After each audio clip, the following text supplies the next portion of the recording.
এখন আমাদের কথা হলো যে কেন আগের বছরগুলোতে 2টা বা 3টা টিম অ্যাপ্লাই করত, এখন কেন একসাথে 60টা টিম অ্যাপ্লাই করেছে।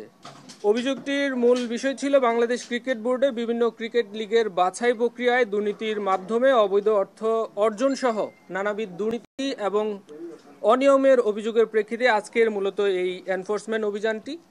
এখানে আমাদের কাছে সুনির্দিষ্ট কিছু অভিযোগ ছিল, তার মধ্যে আছে থার্ড ডিভিশন কোয়ালিফাইংয়ের ব্যাপারে। 2023 সালে টিম সিলেকশন সহ বিগত বছরগুলোতে টিম সিলেকশন কিভাবে হয়েছে আমরা এখানে এসে দেখেছি যে আগে টিম সিলেকশন বা তাদের আবেদনের জন্য ফি নির্ধারণ ছিল 5 লক্ষ টাকা। তখন 2 অথবা 3টা টিম এখানে শুধুমাত্র আবেদন করত, তা থেকেই তারা বাছাই করত 2টা অথবা 1টা টিম এরকম। কিন্তু এবছর দেখা গেছে যে আপনার ফি যখন 1 লক্ষ টাকা করে দিল তখন 60টা ক্লাব অ্যাপ্লাই করেছে।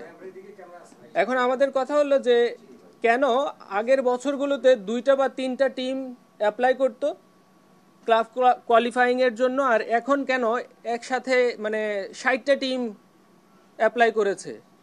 এটা হয়তোবা কিছু কারণ আছে, আমরা ডকুমেন্টস কালেক্ট করেছি যে এখানে ব্যক্তিগত কোনো প্রভাব ছিল কিনা বা হয়তোবা থাকতে পারে বোর্ডের কোনো প্রভাব ছিল কিনা এই থার্ড ডিভিশন কোয়ালিফাইংয়ের যেই সিলেকশন প্রক্রিয়ায়।